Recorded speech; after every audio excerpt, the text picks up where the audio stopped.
Hi friends, good morning. నేను మీ Shivashankar Guram, senior wellness coach. ఈరోజు మనము వరల్డ్ హెల్త్ ఆర్గనైజేషన్ ఏం చెప్పింది దాని గురించి చిన్నగా మాట్లాడుకుందాం. మెయిన్ చాలామంది డాక్టర్ దగ్గరికి వెళ్ళడానికి కారణం ఏమంటే వాళ్ళ ఫుడ్ హ్యాబిట్స్, ఏదైతే ఆహారం తీసుకుంటారో దాని ద్వారా వచ్చిన ఆరోగ్య సమస్యల గురించి డాక్టర్ దగ్గరికి వెళ్తున్నారు. దాంతోపాటు చాలామందికి డిసీజెస్ వస్తున్నాయి కదా, క్యాన్సర్ కానీ, డయాబెటిక్ కానీ, హార్ట్ అటాక్ కానీ. వీటన్నిటికి కూడా కారణం ఏంటి అంటే 70% కారణము మన ఆహారపు అలవాట్లు మాత్రమే కారణమవుతున్నాయి.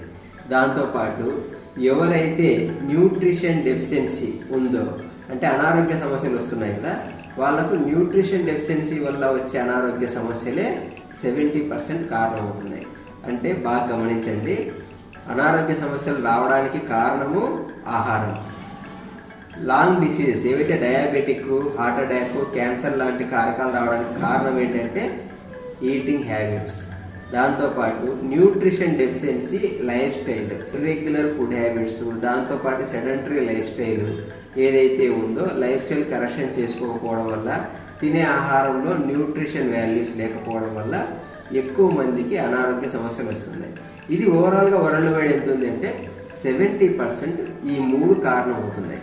అంటే ఆలోచించండి, మనం తీసుకునే ఆహారం అనేది ఔషధంలాగా పనిచేయాలి కానీ మందుల ఆహారం కాకూడదు అని ఒక సైంటిస్ట్ చెప్పారు మనకు. అంటే మనం ఎప్పుడు కూడా తీసుకునే ఆహారంలో న్యూట్రిషన్ వాల్యూస్ ఎక్కువ ఉండేలాగా చూసుకోవాలి. దీంతోపాటు ప్రతి వ్యక్తి తన బరువులో 20 కేజీలు 1 లీటర్ చొప్పున వాటర్ తీసుకోవాలి.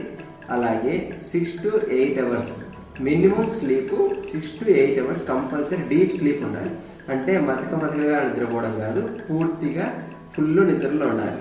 6 to 8 అవర్స్. ఎప్పుడైతే మంచి నిద్ర, మంచి నీరు, పోషకాహారం తీసుకుంటారో ఆటోమేటిక్గా హెల్తీగా ఉంటారు. ఈ 3లో ఏ ఒక్కటి లోపించినా కానీ అనారోగ్య సమస్యలు ఎక్కువ వస్తాయి, హాస్పిటల్ చుట్టూ తిరగాల్సి వస్తుంది. ఆరోగ్యం మహాభాగ్యము.